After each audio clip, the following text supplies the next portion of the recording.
अस्सलाम वालेकुम, कैसे हैं आप सब? उम्मीद है आप सब खैरियत से होंगे। आप लोगों का वेलकम है मेरे चैनल रूहानी बात पर। आज हम ट्विन फ्लेम लव को समझने की कोशिश करते हैं, ठीक है? आज यहाँ मैं आप लोगों को बताने वाली हूँ कि ट्विन फ्लेम जो कनेक्शन है, उसमें जो लव है, वो और ये जो आम रिलेशन के अंदर लव होता है, इसमें क्या डिफ़रेंस है? आम रिलेशन में जब हमें किसी से लव होता है, किसी से मोहब्बत होती है, तो हमें उसको देख के उससे मोहब्बत होती है। यानी कि कोई तो चीज़ ऐसी होती है जो हमें उसकी अच्छी लगती है, उसकी उसकी कोई बात, उसका कोई स्टाइल, उसका कुछ भी ऐसा जो हमें अट्रैक्ट करता है अपनी तरफ और हम उसे पसंद करने लगते हैं। चाहे उसका लुक हो, चाहे उसका स्टेटस हो, उसका बोलने का तरीका, बहुत सारी चीज़ें ऐसी होती हैं जो हमें अट्रैक्ट करती हैं, उससे उसको पसंद करने पर मजबूर करती है, ठीक है? और हम उसे देखकर, उसकी पर्सनैलिटी से इंस्पायर होकर हम उसको पसंद करने लगते हैं और फिर वो पसंद जो है वो लव में भी कन्वर्ट हो जाती है बाज़ औक़ात, ठीक है? लेकिन जो ट्विन फ़्लेम का कनेक्शन होता है ना, एक तो यहाँ पर ये सिचुएशन है कि ये जो कनेक्शन होगा आपका, ये आपको बहुत जल्दी मिलेगा नहीं, ठीक है? बहुत जल्दी यानी कि एक परफ़ेक्ट टाइमिंग जो होती है ना मिलने की ट्विन फ़्लेम के जैसे कि हम ये सोचें कि यार काश मेरी शादी ना हुई होती या उनकी शादी ना हुई होती और तब हम मिल गए होते, या तो डीएफ मैरिड है या फिर डीएम मैरिड है, ठीक है? और अब मिल गए दोनों, तो अब डीएफ अगर मैरिड है तो वो ये सोचती है कि यार मेरा डीएम अनमैरिड है और मैं मैरिड हूँ, काश हम पहले मिल गए होते, काश ये सिचुएशन ना होती हमारे बीच। और अगर डीएम मैरिड है और डीएफ अनमैरिड है, तब भी ये सिचुएशन होती है कि डीएफ यही सोचती है कि यार काश पहले सब कुछ हमारे बीच सही हो गया होता, काश हम पहले एक-दूसरे को मिल गए होते, तो शायद जो है आज कंडीशन जो है वो दूसरी होती। ठीक है? तो सबसे ज़्यादा जो मेन फैक्टर जो ट्विन फ्लेम्स के अंदर देखा गया है ज़्यादातर, वो यही देखा गया है कि ये जो लव स्टोरी है, ये शुरू ही जो है 30 प्लस जो होती है, ठीक है? यानी कि आप 30 से ऊपर के हो जाते हैं या फिर आप मैरिड हो जाते हैं, ठीक है? आपकी या तो एज ज़्यादा हो जाती है या फिर आप मैरिड हैं, बच्चे भी हैं बाज़ औक़ात तो, ठीक है? और उस सिचुएशन में जाकर आपकी ज़िंदगी में आपका डीएम आता है। ये वाली जो चीज़ें होती हैं ना, ये ज़्यादातर ट्विन फ्लेम्स के साथ होती हैं जो रियल ट्विन फ्लेम्स होते हैं, ठीक है? बहुत ही रेयर केसेज़ में होता है कि जब डीएम और डीएफ दोनों ही अनमैरिड हैं और बहुत ही जल्दी वो एक-दूसरे की ज़िंदगी में आ गए। लेकिन यहाँ पर भी क्या होता है कि एक समझ जाता है, दूसरा नहीं समझता, ठीक है?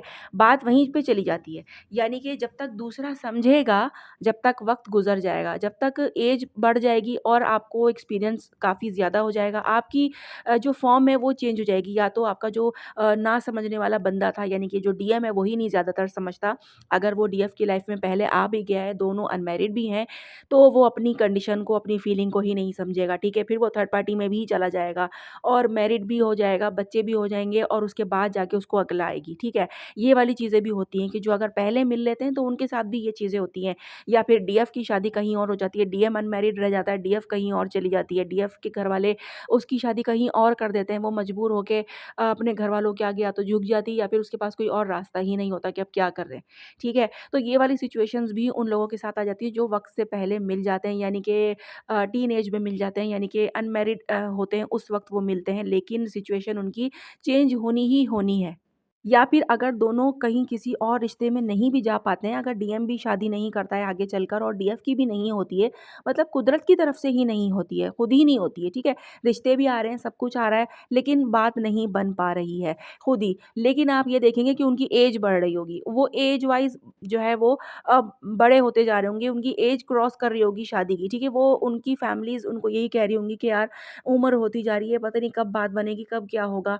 लड़के के साथ भी यानी कि डीएम के साथ भी यही चीज़ें चलती हैं और डीएफ के साथ भी, ठीक है? अगर उनकी शादी कहीं और नहीं लिखी होती है तो, ठीक है? तो उनकी उम्र बड़ी हो जाएगी यानी कि कभी भी कोई भी कपल ट्विन फ्लेम्स का वो टीन एज के अंदर जो है वो मिलता ही नहीं है, ठीक है?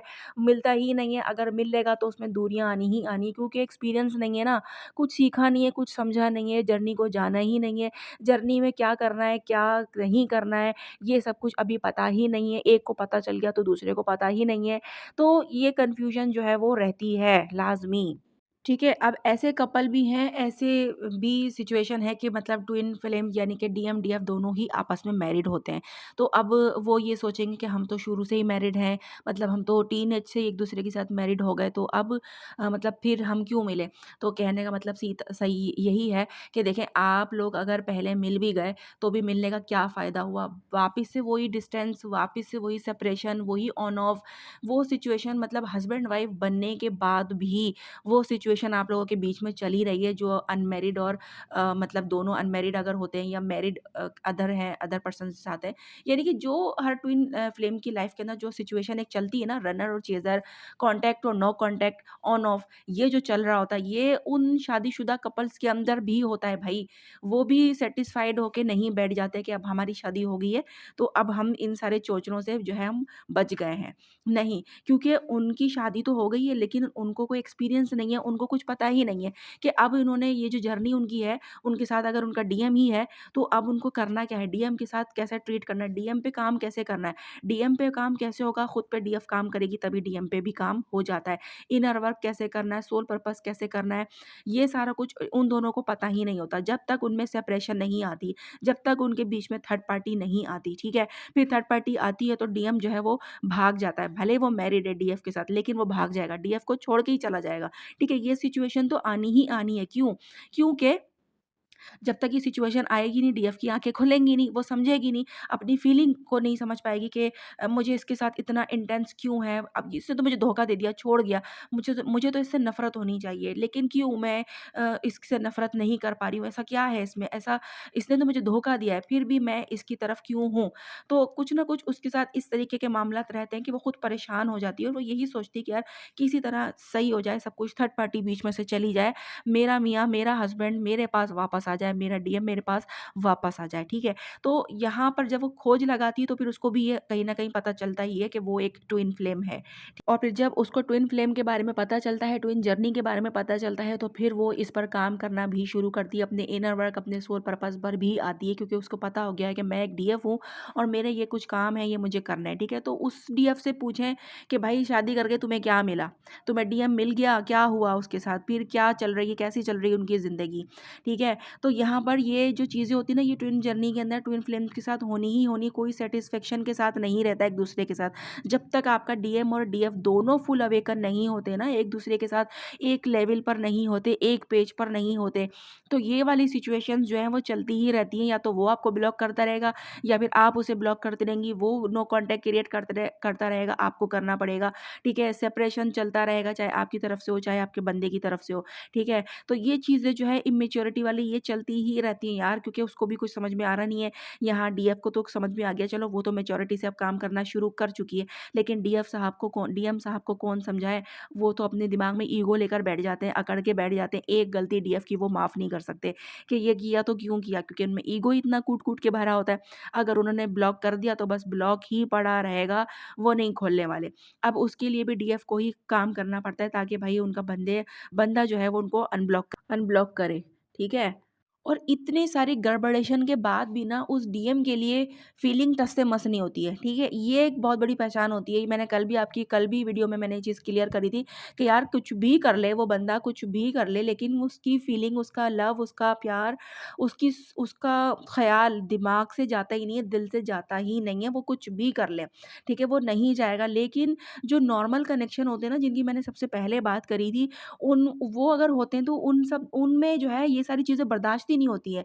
वो लड़की भी भाग जाएगी, लड़का भी भाग जाएगा, दोनों ही छोड़ देंगे एक-दूसरे को, बोले नहीं बाबा मैं तुम्हारे साथ नहीं रह सकती, ये सारा कुछ मुझे पसंद नहीं है, ठीक है? तुम मुझे इग्नोर करते हो, तुम मुझसे बात नहीं करते, तुम मेरी डिसरिस्पेक्ट करते हो या तुम किसी और को चूज़ कर रहे हो, तो फिर मैं तुम्हें क्यों चूज़ करूँ? मैं भी ज़िंदगी में आगे बढ़ूँगी बिल्कुल, और मेरे लिए भी बहुत बहुत लोग हैं, ठीक है? तो ये नहीं कि दोनों एक-दूसरे को ईगो दिखाएँगे, दोनों एक-दूसरे को कॉम्पिटिशन में ले आएँगे एक-दूसरे के साथ कि उसने ऐसा किया है, तो मैं भी ऐसे ही कर सकती हूँ, ठीक है? लेकिन यहाँ डीएम, डीएफ की जो कहानी आ जाती है ना, यहाँ पर कॉम्पिटिशन नहीं होता। डीएम अगर कुछ भी कैसा भी बिहेवियर कर रहा हो आपके साथ, कोल्ड बिहेवियर ज़्यादातर डीएम का रहता है, कुछ बताते नहीं, बोलते नहीं, खामोश हो जाते हैं या फिर गायब हो जाते हैं, ये उनकी कहानी रहती है, ठीक है? या फिर बहुत कम बोलते हैं, जितना पूछोगे उतना बताएँगे, इससे ज़्यादा वो बताएँगे ही नहीं, ये उनकी कहानी रहती है। लेकिन आम रिलेशन में अगर ऐसा कुछ होता है तो दोनों ही एक-दूसरे को छोड़ देते हैं, ब्रेकअप हो जाता है, मूव ऑन कर जाते हैं ईज़िली, ठीक है? क्योंकि वो एक आम रिलेशन था, कोई मसले की बात नहीं, उसने मेरे साथ ऐसे किया, मैंने भी कर दिया, तो बस मेरा भी बदला पूरा हो गया, ठीक है? यहाँ पर बदला लेने वाली कहानियाँ शुरू हो जाती हैं, बदला लेते हैं एक-दूसरे से, एक-दूसरे को बदनाम करना या एक-दूसरे को ब्लैकमेल करना, ये वाली सारी चीज़ें जो होती हैं वो 3D के रिलेशंस के अंदर ही आती हैं, जो 3D के ही होते हैं, ठीक है? डीएम-डीएफ का जो कनेक्शन होता है वो बहुत प्योर होता है, बहुत साफ-सुथरा होता है, बहुत ही मज़बूत होता है। इसके अंदर जो है वो ना दूसरा बंदा आपको आपके साथ ये कर सकता है कि आपकी जो है वो चीज़ें लीक करे या फिर आपको जो है वो बदनाम करे, आपको उससे डर लग रहा हो कि यार अगर मैंने इससे ये किया तो ये मुझे बदनाम कर देगा या ये फिर मुझे मतलब एक्सपोज़ कर देगा, सबके सामने बता देगा कि मैंने ऐसे किया, वैसे किया, जो भी मतलब एक होता है या फिर मेरी तस्वीरें कहीं दिखा देगा सोशल मीडिया ये वो जो भी आजकल चल रहा है, ठीक है? तो ये वाला डर जो है वो अपने इस रिलेशन के अंदर बिल्कुल आपको नहीं होगा, जो 3D के रिलेशंस होते हैं ना, ये सारे डर और खौफ इसी चीज़ में होते हैं, ठीक है? आप लोग भी अपने-अपने जो एक्सपीरियंस हैं, जो आप लोगों ने किए हैं, जिस भी तरह के जो भी हों, वो कमेंट में ज़रूर बताया करें ताकि एक-दूसरे को मोटिवेशन मिले और पता चले उसकी स्टोरी से सामने वाले को हिम्मत मिलती है कि यार क्या फेस किया है, क्या किया है और जो मैं आप लोगों को बताती हूँ, इससे आप लोग कितने मुत्तफ़िक हैं, कितना आपको ये बात समझ में आती है, ये भी ज़रूर बताया करें। ताकि मुझे ये बात पता चल सके कि मेरी जो गाइडेंस है, जो मेरी बातें हैं, वो आपको समझ में आती भी हैं या फिर सर के ऊपर से गुज़र जाती हैं। अच्छा, ठीक है जनाब, तो फिर ये है कि सैटरडे संडे को हम जो है लाइव सेशन रखेंगे दोबारा, तो इसके अंदर ट्विन फ्लेम जर्नी के अकॉर्डिंग भी कोई सवालात हों आप लोगों के तो वो आप लोग वहाँ पर पूछ सकते हैं, ठीक है? और दूसरा कि मैंने कम्युनिटी पे भी एक पोस्ट की है, उसके अंदर मैंने आप लोगों से पूछा है कि आप लोग बताएँ किस तरह से आप लोगों को लाइव सेशन जो है वो चाहिए। तो उसके थ्रू भी आप लोग मुझे बता सकते हैं ताकि मुझे आइडिया हो कि ज़्यादातर जो है वो वोट किस चीज़ के हैं, ज़्यादातर डिमांड किस चीज़ की है, किस टाइमिंग की है, ठीक है? ताकि मुझे थोड़ा आइडिया हो तो मैं फिर उसी टाइम पर जो है वो लाइव सेशन स्टार्ट करूँ ताकि सबके लिए जो है अवेलेबल मैं हो सकूँ। क्योंकि बाज़ औक़ात ये होती है कि मैं जिस टाइम पे लाइव सेशन कर रही होती हूँ, बहुत सारे जो सब्सक्राइबर हैं मेरे, वो उस टाइम पे बिज़ी होते हैं और मतलब ऑफ़िस में या घर में, घर के कामों में, दूसरी चीज़ें में बिज़ी होते हैं, वो अटेंड नहीं कर पाते हैं। तो बाद में फिर वो कहते हैं कि यार हम लोगों ने अटेंड नहीं किया। तो एक टाइम जो है, जो आप लोगों को सही लगता हो, वो मुझे गाइड करें, ताकि मैं उस हिसाब से आप लोगों के लिए जो है, वो लाइव सेशन जो है, वो अरेंज करूँ, ठीक है? तो ये है कि आप लोग अब मुझे जो है, वो इजाज़त दीजिए। अल्लाह हाफ़िज़।